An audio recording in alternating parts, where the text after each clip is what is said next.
What Mauricio Sarri had to say about Eden Hazard and Thibaut Courtois. I've already talked to Courtois and Hazard 2 days ago. You can see he giggled there. I think there is more good news than bad news. I am not interested in what Courtois' agent said. I want to hear if Courtois says the same to me. All right, so Paolo, the transfer window closes 5 p.m. Thursday UK time. How is this going to play out for Eden Hazard and Thibaut Courtois at Chelsea? Well, this is why it's such a nightmare, the situation the Premier League clubs have created for themselves, because sure, the Premier League transfer window closes on Thursday and teams can't sign new players in the Premier League, but actually Courtois could still theoretically at least be bought by Real Madrid or Barcelona right through to the rest of Europe's transfer window in the end of August. So they could find themselves in a position where they haven't lined up a replacement for him, but the player and his agent and all of that noise could be really building up on them and pressuring a sale. So it's a horrible situation for Chelsea to be in. It's a horrible situation for Sarri to be in with guys who he doesn't even, he hasn't even had the chance to sit down with yet, hasn't even the chance to talk to them, and that's exactly what he said. Like, look, if Courtois really wants to go, then we can talk about it, but I need to talk to him first, and he needs to hear it from the player. And maybe if he hears it from the player, then Chelsea are going to have to really get into gear to sign a replacement, because of course you can't let Courtois go without a replacement. But what worries me from Chelsea's point of view is exactly what I just said. Maybe they don't find a replacement, so they say, okay, Thibaut, you're staying here, we're going to have you this season. But what if the player then really digs his heels in and downs tools and causes problems for them from there until the end of August? The pressure to sell could get really intense. So it's a really difficult situation for the club right now, I think. My CEO knows what I want for quite a long time. The other clubs who compete with us are really strong and have fantastic squads like Chelsea, Tottenham, or Manchester City. Or they are investing massively like Liverpool that are buying everything and everybody. And if we don't make our team better, it will be a difficult season for us. Guys, color me shocked. Jose Mourinho is crying poor. Ale?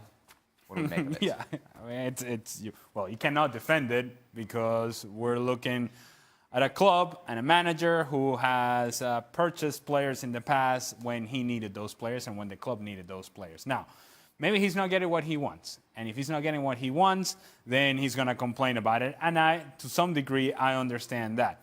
The part that, to me, seems silly is that this is not only a shot to whoever on the board for Manchester United and mentioning the CEO, but this is also a shot at Liverpool, saying that they're buying everything that moves. He seems obsessed with Liverpool. And maybe that's their threat. I don't know, but he's sending a shot out there.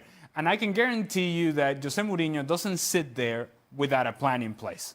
He doesn't come into a press conference without knowing that he wants to control the message and how that message is going to come out. He's a guy that has been around for many years and is the best at handling situations where he wants a message to get across through the media. Well, he's getting that message across. However, the message gets diluted because it's happening every time he talks to the media. And at some point, you just essentially turn it off. Am I going crazy? Did he not spend because of that shirt, yes. over 200? I mean, what's the pina colada, dude? On two players, and then one of those players that he spent on that he asked for, he says, I don't like the way he plays. I hope he plays like he does in France. Right. So he takes shots at Liverpool. He takes shots also at his own team. What you're telling your players is, what I have right now in my locker room isn't good enough. I can't compete with these players. I can't do that. So to me, he's not only taking shots at Liverpool, at Chelsea, at the ones who spend, he's taking shots at his own players. Let's go to Paolo on this. Paolo, he says, my CEO knows what I want for quite a long time. The supposed #1 transfer target here is Harry Maguire. Is that what Mourinho's talking about, or is there more to this than that?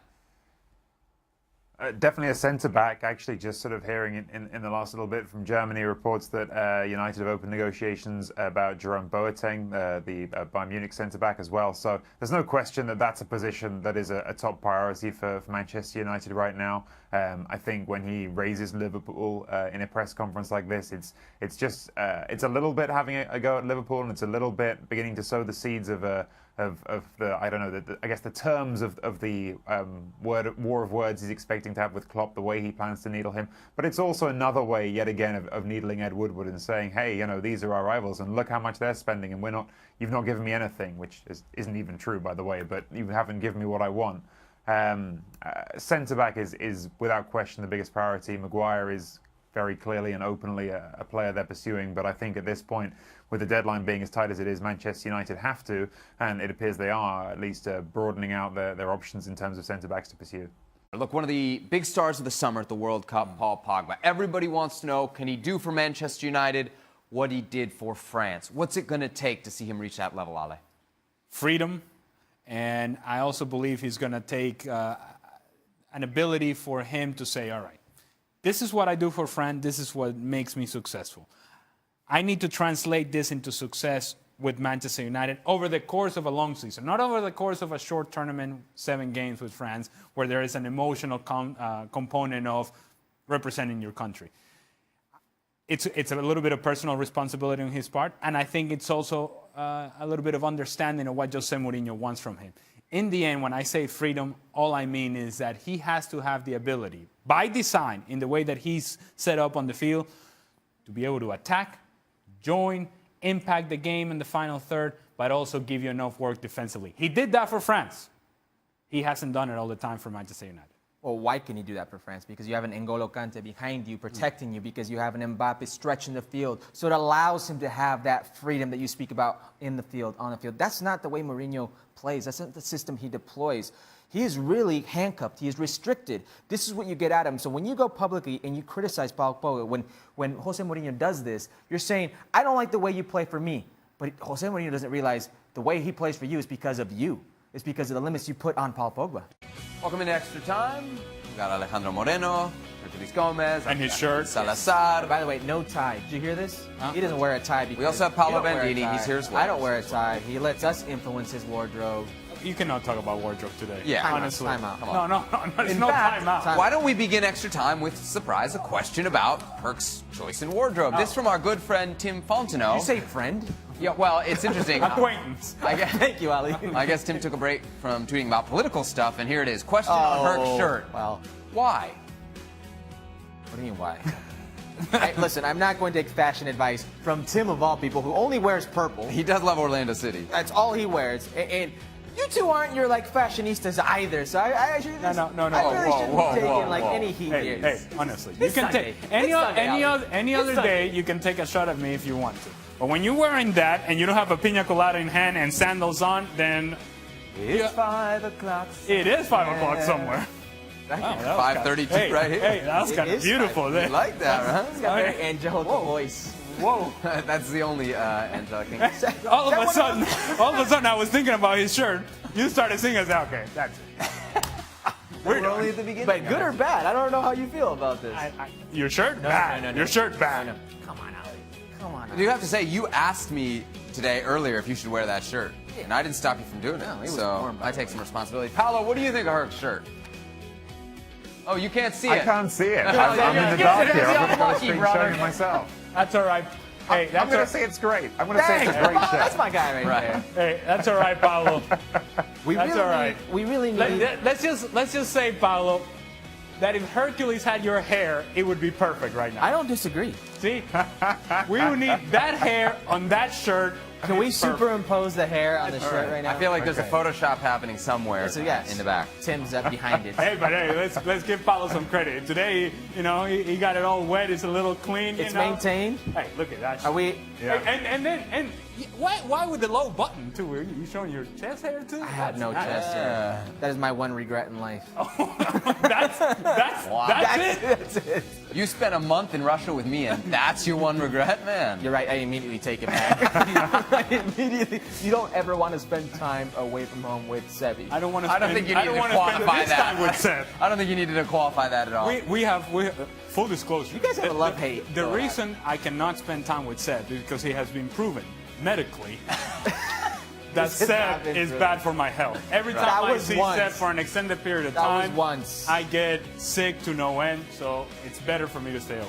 Okay, one of the big things we talked about on today's show were Jose Mourinho's comments. Mafayo wants to know, why should Jose get any more signings with that kind of football? He adds garbage. What do you think, Herc? You're right. I mean, listen. Would you want to play in that effective. system? I don't know if I'd want to play in that system as a forward. You're not going to see a whole lot of chances. And the way he treats his players, I don't know if I want to be part of that environment, but you're absolutely right. He's spent an enormous amount of money for that brand of football. I think you're spot on. Ale? Are you looking at this thing? You're still on the shirt? I mean, I feel like you have to commit to the double button down if you're going to go with that shirt, right? Double like, button down. Yeah, like if you're going to go with that shirt on television, you can't wear it like a normal shirt. You got a couple buttons down. Double fully commit to it. Yeah, like let us in. Yeah. Let us in. Should I go one more? Should I go one more? Hey, Paulo, what do you think? Do you think that the style of football that Manchester United plays is maybe a turnoff to guys who want to go there or might not want to go there now? Well, I don't want to be the guy who keeps us off topic here, but one of my top sources has just sent me a picture of the shirt, so I can now have an opinion. Oh, go ahead. It's good. I'd like to. Are those flamingos on it? I only got a little glance there. What's the pink? No. Is that a flamingo? Is that an animal? These are plants. They're Hawaiian plants. Hawaiian plants. Flowers. And there's a little surfer in there. Now. There is a surf. You know what? There may be a flamingo in here, Paulo. I'm not going to lie to you. I do not know. That's for extra time. Listen, if you've ever, I don't need to be taking fashion advice from anybody on the, no, come on. Come on. It's Sunday. Ollie, have a heart. Ben wants to know, do you think this Manchester City side is good enough to beat the likes of Barcelona, Juventus, or Real Madrid for the Champions League title? Paolo, I'll go straight back out to you.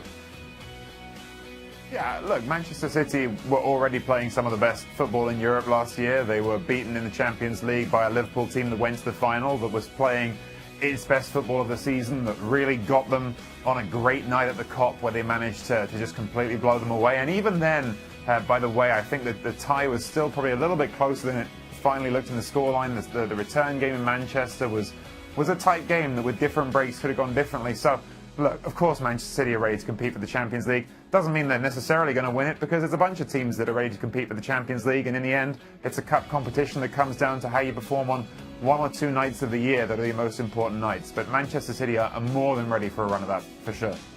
Paulo, our next question comes from Nick. He says, with Higuain at AC Milan, can he really help them contend for a top 4 spot or even possibly win the Europa League? What do you think? Is AC Milan going to be back in Champions League next season? They contended for a top 4 spot last season, so sure. I mean, why not? He's a player who, even though he maybe isn't quite at the level he was at when he was at Napoli and scoring a Serie A record number of goals, he's a prolific player. He's going to score goals there, and he scores goals, by the way, for all the big game bottler jibes that he gets for his performances in Europe and for his performances perhaps for the Argentinian national team. He's scored in big games in Italy as well. He's scored in the most important games for Juventus and Napoli. So he's a great asset. They were already close to competing for the top 4. I think they will be again. I think the Europa League is possible, but you never know who's going to drop into that competition out of the Champions League. Like last season, Arsenal thought they had a great run at it until they ran into an Atletico Madrid team who, frankly, are a Champions League team and should be playing in a higher level of competition. So, yes, he's improved them a lot. He's given them a shot at those things. I don't think they're ready to compete for the Serie A title, for instance. I think they're still a way off that. Do you guys care? Would you like to see Milan back in? Are you like sentimental at all that some big The burning question for me is whether Paulo has a man bun on or not, to be honest. Man. What does he have going on back there? Is it a man bun behind there or not? That's the burning It's the half knot. It's the top knot. The half knot. I don't actually think I know what like Let me get a definition look of at these it. things are. It's tied back. Like I don't know. Like you can have a look at the tie on it. Is that a man bun or is I that the don't top know, knot? but That's I half like knot. it. No. I knew it. That's a what? I knew Top it. knot. How do you tell the two? Just hair things. What? Just know this. I knew it. I knew it. What does that mean? I knew it. But, there was something there holding everything back. You knew the man bun. That's very cool. I knew it. Listen, I did. It was looking really big today. It was looking really big. I had to do something. I appreciate lighting the there effort. in the I appreciate studio. the effort. You thought you were going to get away with it. What do you think? Never, He's trying to never. hide. Never on this show do I get away with like that. it. There was Nothing Don't on this listen show. to these guys. Don't You listen to saw these the guys. shading in the bridge. Is that how you figured out those? I knew it. Controversy. You got any more questions? Or can we go There's home? like 6 more questions. All here, right, actually. all right, let's go. Can I ask producer Pete? Is this for me? This next question is that Nakai. What are your thoughts on interviewing players during the game, like we saw in the MLS All-Star Why game? would that be for you? What do you guys think? I want to know why that was for you. Because he was interviewing players during the game. Because I don't think you guys do. You guys interview? Yes, you know. That's Well, I think that it may be more the question about Brad Guzan, who was actually on the field. Oh, yeah. And did you like it? See how you made it about yourself. He made it about it wasn't himself. really about yourself. I knew it wasn't about him. Are you Googling yourself right now? I'm going to show you guys. I'm going to show you exactly what it was. We're gonna. No, you guys keep talking, but I'm going to show you that it was. He's upset. Why'd you do that? You got him upset. It may just be. Well, look. You allow it because it's the All-Star game, yes. and so then that's when you have to sort of manipulate what the meaning of this game is, if there's any meaning to it at all. When you have people that take this very seriously and forget about the fact that at the very root of it, it's an exhibition. And I think right now MLS is sort of in a gray area that they want to make it meaningful, but not that meaningful, and kind of sort of a showcase. Somewhere in between is where the MLS All-Star Game falls. Well, I enjoyed it. I thought it was new. I thought it was something that was fresh and entertaining. It didn't help that right after they cut from him, they scored a goal on Brad Guzan. So whoever these naysayers are, they're going to say, see, he's not concentrated, this is what's going to happen. But like you said, it's an exhibition, it's a celebration. You shouldn't take it too seriously. From Nakai, the same Nakai. P.S. Are you presenting ESPN FC again tonight? If so, watch out for my questions. There you go. Because you'd be the guy asking the questions. There you go. Okay. The proof is in the pudding. All right. Good. You and Nakai good friends? I rest my case. Yeah. I rest my case. The defense rests. What is your case? It's always about you, Seba. What is your case? I don't know. The case is that it's over. Extra time has come to a merciful end. Don't ever miss a show. We'll be back Monday, Tuesday, Wednesday. What about her and on shirt? into Is it back? infinity. It'll make a comeback. I have different colors. Oh, great. Stevie Nicol is joining me as we look back on the spectacle that was the Community Shield. Manchester City are the ones who get to lift it. Stevie, what did you think of the game? Of course, City were all over Chelsea, so expected win? Yes, I think we saw why City are Premier League champions. They stepped on the field and did exactly what they did all last season. Created chances. Had they taken all the chances, this could have been 6 or 7. Of all people, Willie Caballero made some good saves. Yeah. So for Manchester City, this was fantastic. This is what we expect from them. Mahrez starting, looked as though he'd been there forever. So it was same old City. But now we have to talk about Chelsea, because we've been speaking about it as well a lot with Craig, because whether he likes it or not, he's our little Chelsea guru, or we like to call him that. He said that this game would be a snapshot for Sarri of what he's got in this Chelsea squad and what he needs to get, but he's already at a disadvantage having come in late, and then now less than a week left in the transfer window where he can bring players in. So what's he thinking now, do you think? I'll tell you what he's got. Problems. We knew that from before. You know, this wasn't far off their full side. Obviously Hazard wasn't playing at all. Willian came on late, but the majority of what was on the field is what he has, and they were just poor. The goals, both of them, right down the middle of the park. They signed Jorginho, and there was a huge hole there for at least the 2 goals and some of the other chances. And the back line wasn't in sync. You know, they dropped off Aguero on the edge of the box for the first goal. So if I'm Sarri, I'm actually wondering, how do I start this season? Clearly he wants to play an open attacking game, but when you don't have the parts, you're asking for trouble. But And how much time left? But then does he play any other way? You know, can he actually turn around and say, we need to keep this tight to begin with until we get into a rhythm or we figure out what we're doing? I'm not so sure he will. I think he'll go and try and play the way he wants to play, and that could spell trouble. All right. Well, as you were for Manchester City in terms of top performances, and a whole lot of problems for Mauricio Sarri and Chelsea. We'll see if he has time or he manages to sort them by the time the Premier League starts next week.